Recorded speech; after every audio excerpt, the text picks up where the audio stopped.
I'm John Leonard. I'm a corporate lawyer with Fairfield and Woods in Denver, Colorado. We have a series of videos that we're adding to today. You can go to our website and find them. Most of the videos so far have been for our business, corporate clients on different aspects of their business and the legal aspects and how that all comes together. Talk about raising money and getting loans. We talk about hiring employees and some of the trials and tribulations we've had recently with COVID. Right now, we're talking with Phil DeVries. He's actually with Sunflower Bank. We do a lot of wills and trusts here at Fairfield and Woods. With a trust, you need a trustee. And so we've done a series of videos with Phil on when to act as your own trustee and when to think about getting a corporate trustee.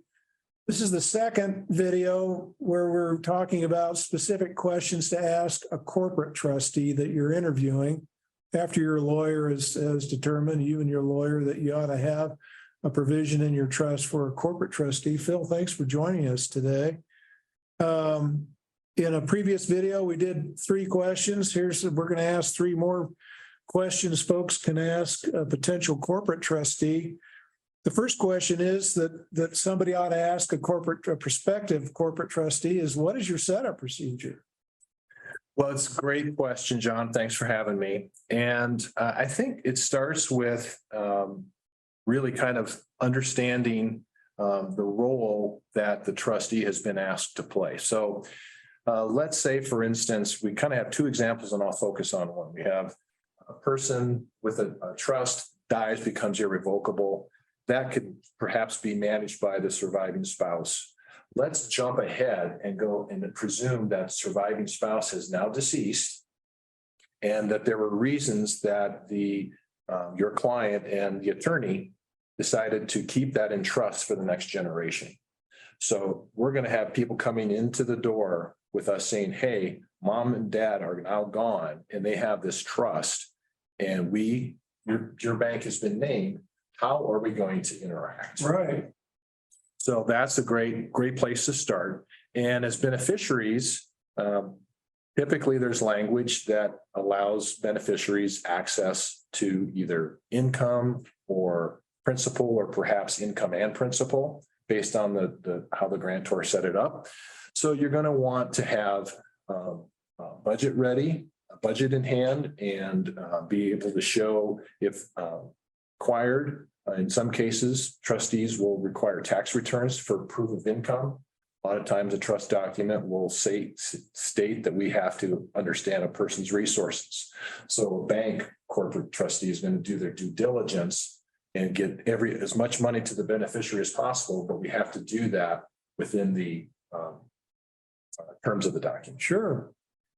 And jumping to the second question, if I'm a beneficiary, mom and dad are gone, business has been sold, it's all, the assets are all in this trust. How do I, as a beneficiary, ask for distributions? Does it have to be stated in the document, or can I make special requests, or how does that all work? Well, a trustee has a duty to inform all of the interested parties in a trust. So when that event, when the death of the surviving spouse happens and the trustee takes over, they're required to inform all of the interested party, the beneficiaries, that they are a beneficiary to this trust. Now, they may be a current beneficiary entitled to income or principal. They may be a remainder beneficiary, that something has to happen with the current beneficiaries in order for them to have an inheritance, if you will. Have a share in it. And finally, what if all parties to the trust agree that, it's not working out? Do you help administer that, or what's the procedure? If you're the corporate trustee, what do you do when that happens? It's a great question. And, every great relationships can go sour. And in banking, there's been turnover. We've got to be honest. And sometimes the the administrator or the trust officer that represents that bank is just not getting along with the family, or perhaps it's they like the administrator or the trust officer, but they just don't like the bank policies or the investments or the fees. They just may have a falling out. So most documents will provide for a way for the beneficiaries to remove the trustee and name a successor. So the trust doesn't go away, but the trustee can be renamed. Right.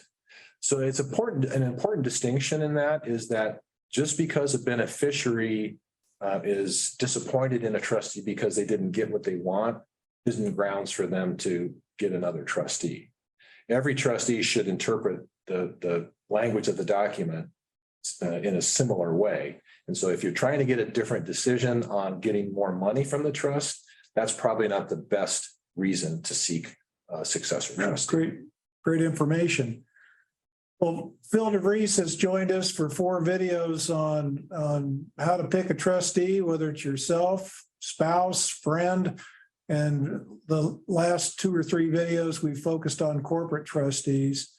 The thing is, when you have a business, when you have wealth, you have kids and a spouse, you have charities you might want to give to, you need to meet with your lawyer and talk about what you want in your trust. Do your homework as you're working with your lawyer to think about whether you're going to be the trustee, whether that's a talent that you have, or whether you ought to explore a corporate trustee. And Phil DeVries from Sunflower Bank has talked about 6 questions you should use to interview a potential corporate trustee. And hopefully given everybody that's listened to the videos information on how to pick a trustee and how to be successful. So thanks for joining us.